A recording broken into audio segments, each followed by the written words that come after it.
Good morning, everybody. Just want to do a quick video today, show you guys some tips that I have to help get you through winter with your bearded dragons. Especially, this video is going to particularly cover people living in cold areas, like upstate New York. So I got a bunch of tips for you guys on how to have a successful winter with your babies. Some advice and different tricks that I've used. Now, first off, fall and winter time start getting pretty cold. If you live in an area where it does get cold in the fall and winter time, you're gonna wanna get yourself a good thermometer so that you can keep track of your temperatures. You want to make sure that you're maintaining temperatures all throughout the day. So you want to look for that hundreds basking spot, 105 say, and then 90s for your hot side, 80s for the cool. When it gets colder outside though, your summer setup isn't going to work to keep the heat in for you. So your setup is reliant on ambient temperatures in the room. So you may have to adjust things, like maybe if you're not getting warm enough, you're going to want to lower your light down or build the basking spot up higher. Another good trick I use to keep the heat in is to cover up the enclosure with blankets and towels, just to add some added insulation. I like to cover up the top especially, because most of your heat loss is going to be up on the top. The heat rises. And I like to close off my vents and make sure those are all nice and covered up good. Now, if your temperatures at nighttime start dropping down below 75 in the enclosure, then you're going to actually have to do some night heat. Now, your ideal nighttime heat is not going to put off any light. I know that all the reptile shops sell red light bulbs, but it's not good for your animal to expose him to 24 hours of light. He needs a dark period. That way his circadian rhythm doesn't get thrown off, and no animal lives in 24-hour light. So what I recommend for heat, and I use personally, are the ceramic heat emitter bulbs. These guys here. And this is a 100-watt bulb. It's not going to put off any light, but they put off an incredible amount of heat. And the amount of heat is actually so much that you're going to need to regulate your temperature with a thermometer or a thermostat. Kind of like this unit here. You're just going to set the temperature to whatever you want. I like to shoot for like 80. 82, 83, and that way it won't drop down below 75 in the enclosure. So at nighttime the hot side might get, up in the 80s, and then away from the hot side you don't want that to drop down too cold, especially for your babies. So all these tricks and tips, they're going to vary depending on the age of your dragon. So I'm going to roll through first with juveniles and babies, because these guys, you want them to stay active all winter long. They're going to be growing. You don't want them to slow down or go into a brumation, because it's going to stunt their growth. So, and if you do see them just starting to slow down or eating less, you may want to consider, well, first of all, check your temperatures, because you're probably getting too cold in there. But you may want to consider raising the temperatures both during the day or at night, depending. So check your temperatures first though, because if during the day you could be hitting the proper temperature, but at night if it drops too low, then that may actually stimulate your baby to want to go into a brumation and slow down. So proper setup of the thermostat, it's pretty simple. You're going to plug this unit into the wall, with its power cord, and then it has this little extension outlet on it. Now anything you plug into this extension outlet is going to turn on or off depending on what the unit is telling it to do. So the unit has a heat probe, which is this little device here, and it's on a wire going back up to the thermostat. So now you're going to want to put your heat probe directly underneath your heat bulb, and then that way the information that's relaying to your thermostat is going to be the hottest area in your enclosure. So if, say, you put the probe on the cold side away from your heat light, then it may actually get too hot under your heat light, and you don't want that to happen. The probe is going to regulate the temperature of your heat lights. So now that's the method I've preferred, raising all my dragons. But you could use another heat source that doesn't put off light, say like a heat mat, or I hate to say it, but possibly even a heat rock, as long as you got the probe on the heat rock. That way you know it's not getting too hot. Heat rocks and bearded dragons are a no-no. Bearded dragons can't regulate temperature on their belly like that, so they end up getting burnt from the bottom, and they need the heat coming from the top in order to thermoregulate. So when you have a heat pad, it may work for a snake, but it does not work for dragons. So it could work if you regulate the temperature and you make sure that it's not getting too hot. But say with a heat mat at nighttime, you only want it to get maybe 80 at the highest. Let the temperatures drop down at nighttime for your dragons, because that's how they're going to get a good sleep, good night's sleep. It needs to be cold and dark, but no colder than 75 is the minimum that I've always ran with. So dragons can be exposed to colder temperatures than 75, but at that point you're taking a risk of respiratory infections. So it's best to just never expose your dragon for more than 15 minutes to temperatures under 75 degrees. So with your adult dragons, it's going to be a little bit different depending on what they're doing. When your adults start brumating, at that point the basking temperature isn't required, but you still want to make sure that your enclosure is not dropping down below the 75 minimum. So, and that goes for day and night. So right now, Roxanne, he's been showing signs of brumation, but he's actually become a little bit more active because of his tail injury. So I've decided to keep his light on a little bit longer for him this year so that he can heal up and recover. But you don't want to leave your dragon in an enclosure that's under 75 degrees for either an adult or a baby. At that point you're kind of risking a possibility of respiratory infection, especially in upstate New York where it gets a little bit humid and cold. So you want those temperatures to stay up at night. Now, regardless of how you're maintaining your temperatures at nighttime, you're gonna, and the heat source that you're using, you're still gonna want to check your temperatures more frequently. So make sure you're checking the temperature of the basking site, the hot side, and the cool side, maybe twice a day. I mean, you can't really overdo it. You're just getting an idea of what the temperatures are in there.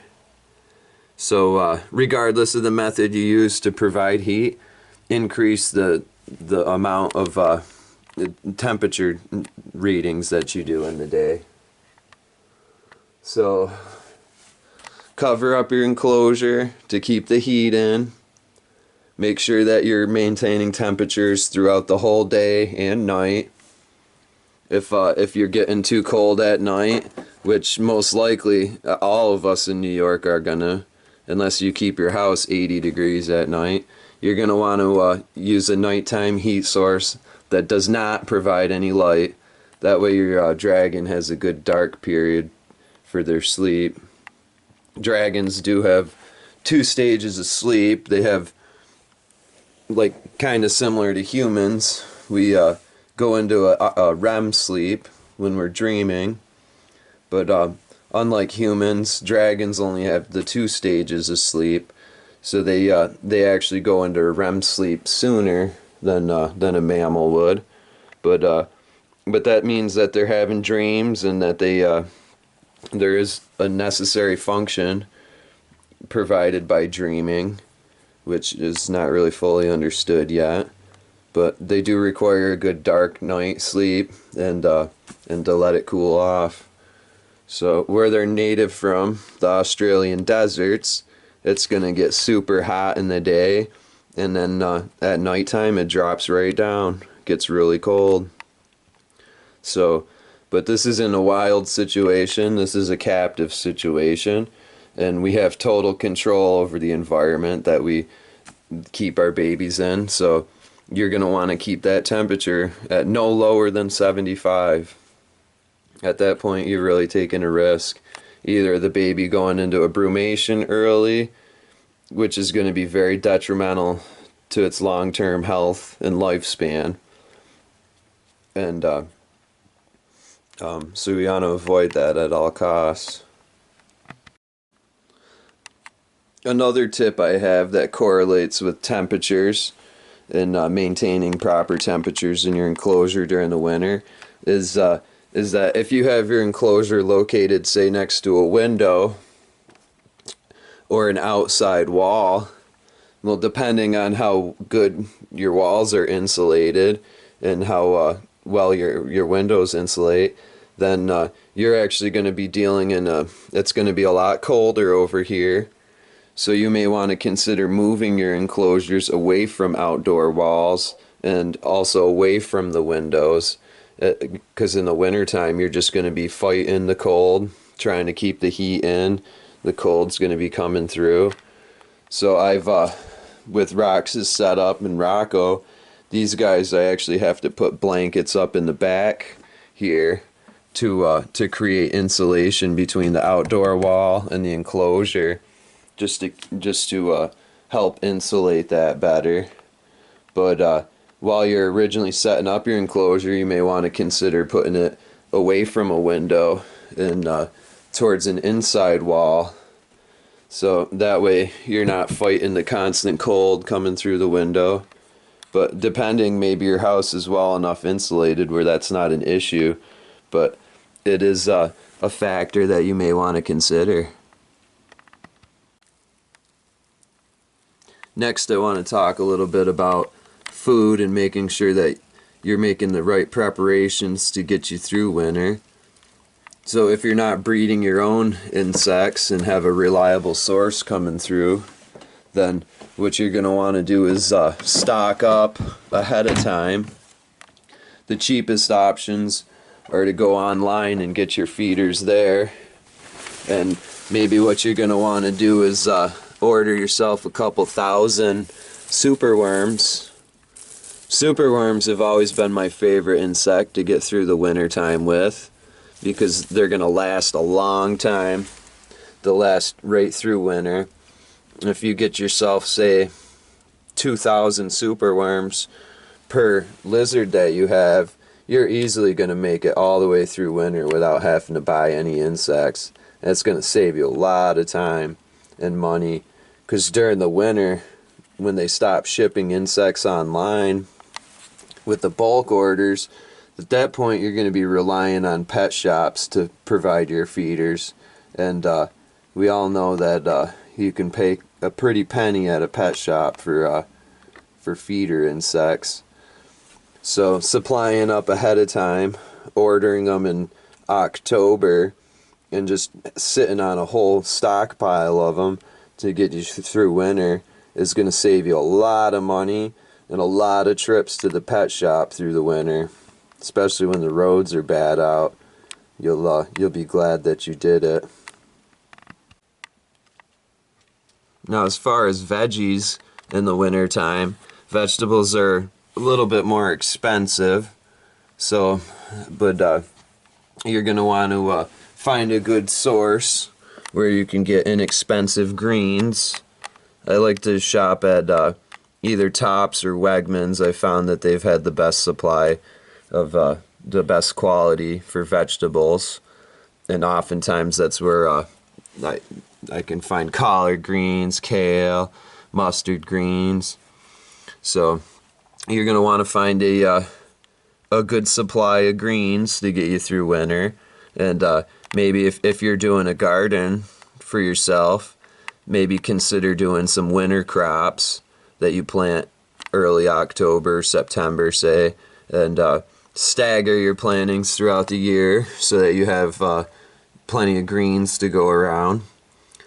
Maybe consider growing certain species that are going to thrive during the winter, even if you have to, say, put a little bit of a cover over it, some plastic. Shoot for things like kale, and anything in the broccoli family does very well in the wintertime.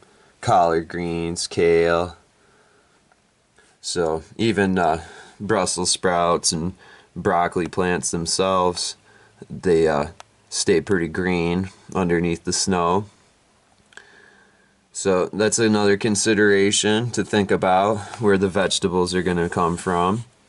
I know, and the quality of vegetables can sometimes decrease in the winter time pretty dramatically. So you're going to want to just make sure you got a good source of veggies to get you through. And I found that the places that I shop, the greens, collards and mustard and all that stuff, tends to be a lot cheaper than the heads of lettuce, the romaine lettuce. So I pretty much, I don't feed lettuce at all, really, unless it's like an emergency and I can't find anything else, because the lettuce isn't going to provide much nutrition. It's only going to provide water. So it's kind of pointless for him to eat it, but it is providing the water, so it does have a little benefit. But just another consideration to take into account: where's your greens going to come from? If you find yourself in a situation over the winter where your juvenile or baby dragon starts decreasing the amount of food that they're eating and starts increasing the amount of sleep they do in a day, first thing you got to do is check your temperatures, because any sign that these guys are going to go into a brumation, and you want to nip that in the bud. Don't let them brumate in their first year. So when I do notice, or if I notice that an individual is decreasing the amount of food that they're eating, then I do like to increase the baths in the winter time, say to 2 or 3 in a week instead of 1 or 2. That way that you know they're getting ample supply of hydration. And wintertime heat, it's going to be a lot drier in the atmosphere, and your ambient humidity in the room are going to be a lot lower because of your furnace kicking on and off. And say you do a wood stove, that's going to decrease the moisture in your house even more. So to make up for the lack of moisture in the air during the wintertime, increasing hydration through baths and increased frequency of spraying, or however you need to do it, you're going to want to increase the level of hydration that they're getting. Increase in the level of hydration is going to apply for both your baby dragons, and especially if you have adults that are going to go into a brumation. During brumation, you want to make sure that you've increased the baths, because your adults aren't going to be eating as much. They need to stay hydrated. So that's a tip that applies for both adults and juveniles. This was kind of a shorter video, but I just wanted to cover a few of the basics for you guys, just to give you some of my tips and tricks and how I get through the winter time. So just to recap again, for heat and temperature, if you need to increase the insulation around your enclosure, use stuff like blankets and towels, or even get yourself some foam board if you need to. You're going to want to have a good heat source, nighttime heat source, and you want that to be controlled on a thermostat. That way it's not frying and cooking your baby in there. If you plug these ceramic heat emitter lights in without a thermostat, that sucker's going to get about 350 degrees and it's just going to cook everything in there. So it's not the right way to go about providing nighttime temperature. So with your food, you want to order your insects ahead of time while it's still warm. Order enough where you think that's going to get you through winter. So I would suggest that maybe 2,000 superworms to get you through 3-4 months of the cold season. Sometimes you can find insects shipped through the winter time. You're going to have to pay a little extra for heat packs and things like that. And then other times you're going to be totally out of luck. So instead of taking a chance, you want to just order them when they're available. Spend the $20 per thousand on eBay or Amazon. Have them shipped right to your house. And then just set them up in some oatmeal, and they'll stay all winter for you. Provide them some vegetation so they can get moisture. Maybe even some gel crystals if you have it.